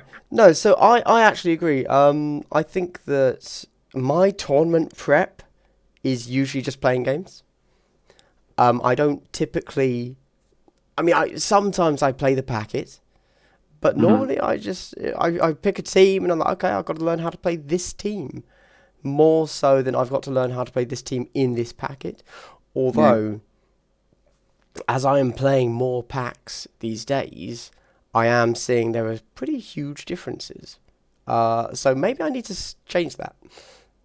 Yeah, I think going forward, there's a lot of efforts in trying to find the secret sauce in making the perfect tournament recipe for Kill Team. Alex from Kill Team Academy recently did a poll to see what people just to kind of see what people are thinking, 125 or 100, which is I had a really hilarious idea for a 100-point list, and based on how that poll went, I don't think I'm going to get it.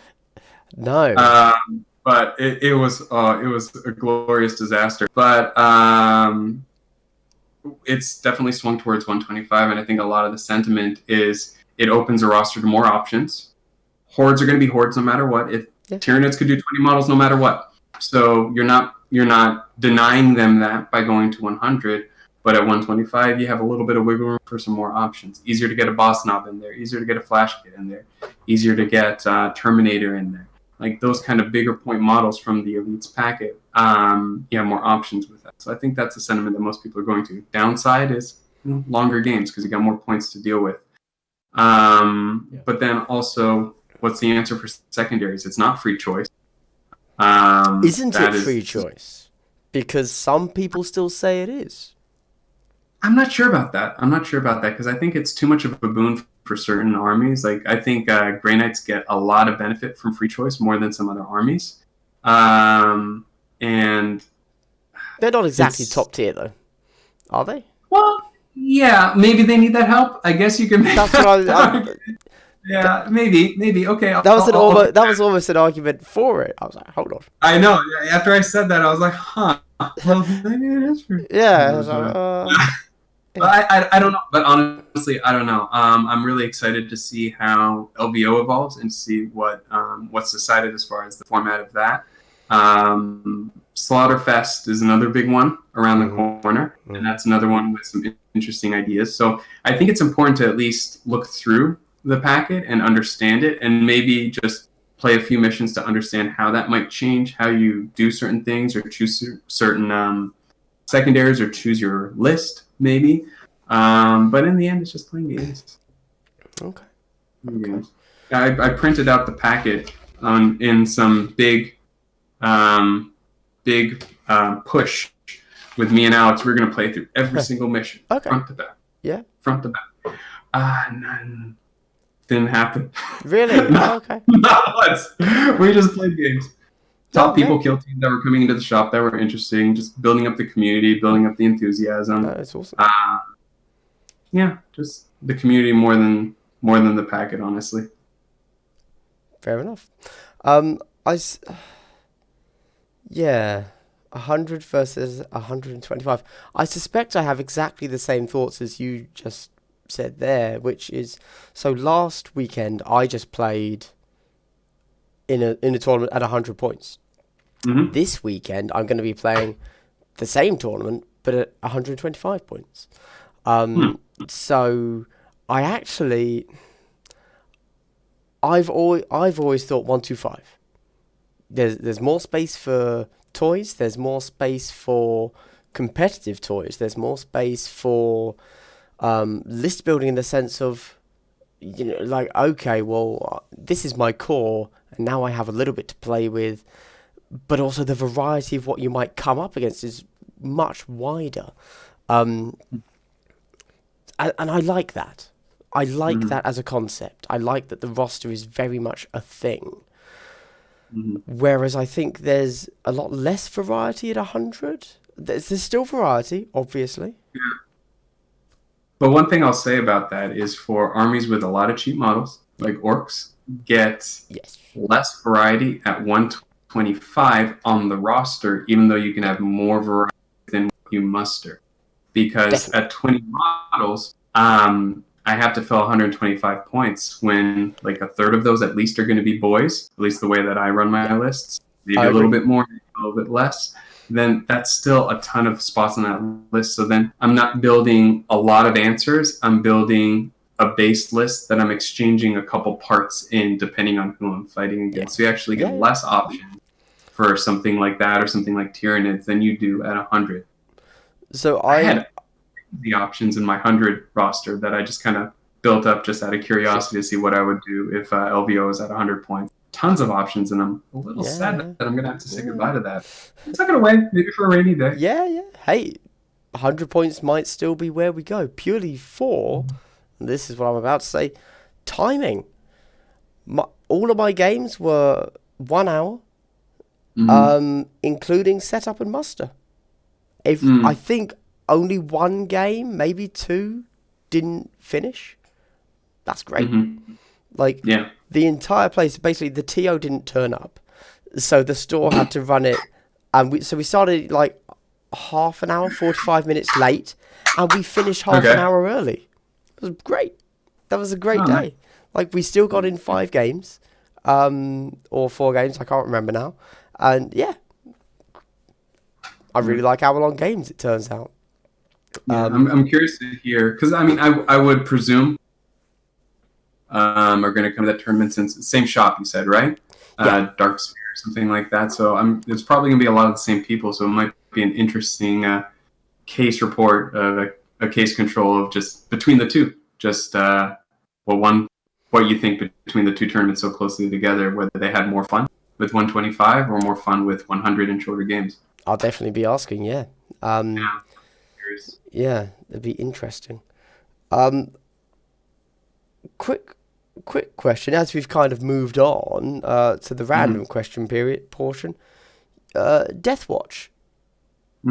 You mentioned that when you started, everyone was going to buy them, but then nobody did.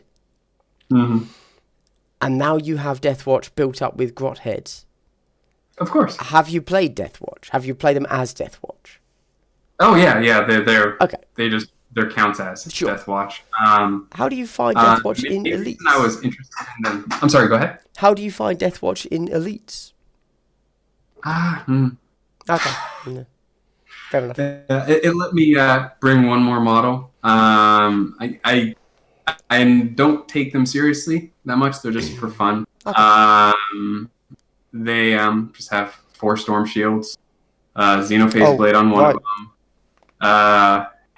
Infernus Heavy Bolter, I think it's called, and a frag cannon. That's so, and that's like 120 points, I think. Okay. I'm not a huge fan of their faction bonus of, like, I think it's reroll wounds on their targeted, I think reroll we hits. roll ones in the wound One, roll, is it? something like Yeah. Either way, it doesn't come up often, and I usually forget about it. Yeah. The main reason I built this team was I started playing Orks, and I was getting frustrated at taking my models off the field. I saw the Death Watch box there, and I saw the Storm Shield. I looked up the data sheet. It was like 3+2, boom, sold. I'm gonna do 4 of them. Go to the bits, find 2 more Storm Shields, and then just go nuts with the team. And then I was building them up, and I was like, this doesn't feel right. They're not Orcs. So I just pulled out my Gretchen box and just plopped the heads on, and I was done. I played him in a couple of Elites matches, both against Alex. He has not liked them, just because he's not used to me making saves. Yeah. But it's hard for me to comment on them in proper Elites because I haven't actually expanded them to all of their Elite options. Like you could take Vanguards with jump packs and lightning claw, all this kind of crazy stuff. You can do all this crazy stuff with them. It's possible. I didn't say you should. It's possible. Yeah. And who knows? That might be really crazy on a combat. Kind of acts like a very expensive Harlequin. Who knows? But yeah, I haven't played with them too much in proper Elite fashion. Yeah, they're mostly in there as a display thing. It's like, hey, look at this stupid thing I did. No, sure. Yeah. And now, this is a question that I should have asked right at the beginning of the interview. So, great job, me. Top tier interviewer and content creator. You kind of implied that the way you began 40k was with Kill Team? Yeah, no, I haven't. Okay. I haven't actually. I have enough plastic to be 100. We all 1,500 points. I have a battle truck or battle wagon with a death roller and a truck. Don't ask me why. Don't. It's there. Hey, you don't need to justify that. I see a lot of your plastic rack in the corner, so I know. Let's leave that alone. It's being eBayed. It's going. Okay, I'm trying to get rid of it. Yeah, no, I have enough of this stuff to actually get into proper 40k. Honestly, like a few of the guys in my local are getting into it and playing games. I just enjoy Kill Team. I think it's a much more distilled form to enjoy the universe, enjoy the dice rolling and the list building and all that stuff, in a much more kind of closed and contained ecosystem. It's a specialist game. It's a smaller community than 40k for sure. Yep. But it's pretty big. Like my LGS, the local community there has been growing steadily since the summer. It's like new people keep showing up. This past week, 2 people showed up coming in to learn how to paint from the shop leader over at Darkside and the shop owner at Darkside. I assume so. And everyone is getting all of this. The supreme leader, everyone just getting all this enthusiasm for it, and I've always been interested in 40k. Always have been interested in it, but it was just so overwhelming to look at that, see how much I would. When I was a kid, I couldn't afford it. Now that I can afford it, I don't have the time for it. That age-old problem. Sure. And then when I saw Kill Team came out, the shop owner was like, "Hey, this might be your thing," and lo and behold. It's a nice gateway if you want to get into 40k, but it's also a good place to stay too. I think it's a growing community, thriving community. I think the game's in a good state. We'll see what December 7th has in store for us as far as annual news of the kill teams, and see what that does for the future of it. But I think it's in a good spot. And I think this is where I want to stay. 40k is overwhelming. I'll build my truck and just put it on the shelf. No, yeah. I mean, I think it's entirely possible to consider Kill Team your main game and still play a bit of 40k, just so that you know how good Kill Team is. Just so you can be like, this is terrible. I read through the rules, because they have it posted. I read through the rules. I don't like that charge comes after shooting. I'll tell you that much. Well, yeah, that's fair. Yeah, okay. I was just like, it does kind of alleviate one of the issues of, like, because you move then shoot, you move then charge, so you get that extra 5 inches for orcs, and it also makes it also makes, so like one of the issues I have with let's say jump packs is that 12-inch movement, awesome, but you're still charging just 2d6. You might make a 2-inch charge. It doesn't make any sense, you know? And I think there are other ways to fix that. But obviously in main 40k, you get your 12-inch move, then you get your charge. And it's like, okay, I've still made the big move. It kind of, I get it. That is a very... Well, the thing that jump pack does for you, and the reason why that kind of has a little bit of that, you have to think 3D with the terrain. Indeed. And when you're on top of something about 4 or 5 inches, which is not unreasonable in a lot of kill team board setups for open play, you can get an obscure charge that's only 4 inches. Yeah. Because that 5 inches jumping down doesn't count. So if you have more versatility with an advanced roll into really hard for someone to get up to you, they're sitting ducks. So I mean, that's where I see jump packs as kind of interesting. It's not about jumping over the terrain, but an interesting spot. But I see your point. That inch movement is tantalizing until you roll snake eyes on the charge dice. Yeah, I mean, it just makes like the most effective jump pack unit is like a dual pistol guy. Well, because you get your move, then you get to shoot. You don't have to worry about the charge, which is a little bit weird. Yeah, I'm not a fan of that. Anyway, honestly, lightning claws. Cool, they're orky. They are very cool. They are very cool, yeah. Okay, well, I think we've covered just about everything. Was there anything else you wanted to mention? Oh, I suppose I'll ask, are you going to attend LVO?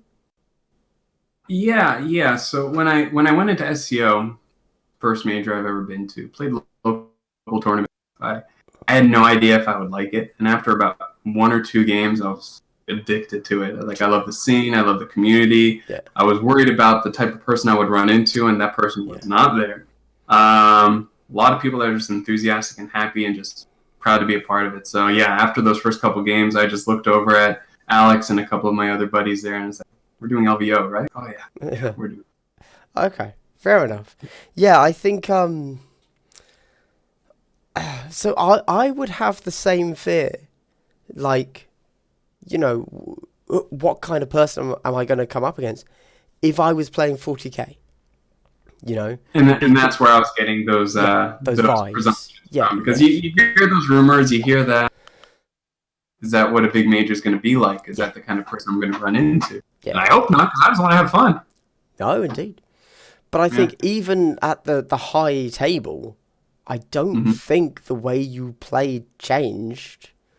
Or if Michael was any more exacting on anything, perhaps. I mean, he's a precise player, but, you know, he's still just playing within the bounds of the rules. So, yeah, and I don't think I personally have never had an issue in a tournament game. Yeah. I have had someone that was very, you know, he would watch when I moved a model to make sure I moved it 6 inches. I think that's fair. I don't have an issue with that. He was admiring you moving your model. That's probably what it was. Yeah. Like, you know, it's not like he was aggressive about anything. He just watched, you know, and I think that's fair. Yeah, that's reasonable. He just wants me. You're playing with someone you've never played before. He just needs to make sure that you're on the up and up like he is. And it would be, I feel, a little bit harsh for me to say, wait, my model has a 6-inch movement and you want me to actually move it 6 inches? How dare you, sir? Like, I think it's acceptable. You know, it's the same as saying, oh, you know, my guys, they should be wounding on a 3, but they're gonna wound on a 2. It's like, he's just making sure I'm playing the rules. I think that's fair. Yeah. Okay. You also mentioned Slaughterfest. That's a bit further away. It's August, is it? Yeah, yes, I believe so. That's too far in the future for me to even consider. But is it something you're definitely going to? I don't even know where it is, actually. I don't know either. Okay. If it's close enough to California, maybe. Okay, fair enough. I'm planning to, unless life gets in the way and does pretty much. Okay. And I suppose a final note, which you may not know about if you're not into 40k. This is partly why I asked. Have you heard of the London GT? Big No. 40k event? Doesn't matter then. Doesn't matter then. Move on. Okay. Sorry. Awesome. No, it's fine. It's fine. It's fine. All right. Yeah, so did you have anything you wanted to say before we finished up? It could be plugging anything you want to plug. It could be any final thoughts you have about orcs, about teams, about what you'd like to see next. Anything. The floor is yours, sir. Yeah. I just want to say some thanks out there. Just a lot of people along the way putting up with me and my orc. My fiance Natalia, she is a saint for letting me wake her up at 11:30 in the night to say, "Look at this orc! Look at him! Look how cool he looks!" And all the other nonsense, me telling her about my fun games and all that. She is an absolute treasure. So thank you for putting up with all of that. Alex, my main gaming bud, he's an incredible player, incredible wall for me to just crush my models against until they work. And very, very talented player. Really great to have you around. Bjornid and the Knights Cast guys, both being part of my local group and having a great community that we've all built up together of local players that are all incredibly talented, that all bring each other up in great groups to play with. Because when you have high skill around you, that's only going to bring your skill up. So Ben, Will, Jesse, Aaron, and Bjornid, all those guys, thank you. And Sheldon, Alex, and Uglass, thanks for you and Alex putting on a great show with the shoutcasting at that tournament, and Sheldon for just organizing it all. It's definitely a great accomplishment, great feat. I have Instagram if you want to see how bad my painting is or good it is. It's up to you to decide. Throw it a heart if you like it. It's emanpaints at eman.paints. And Alex and I have been kicking around an idea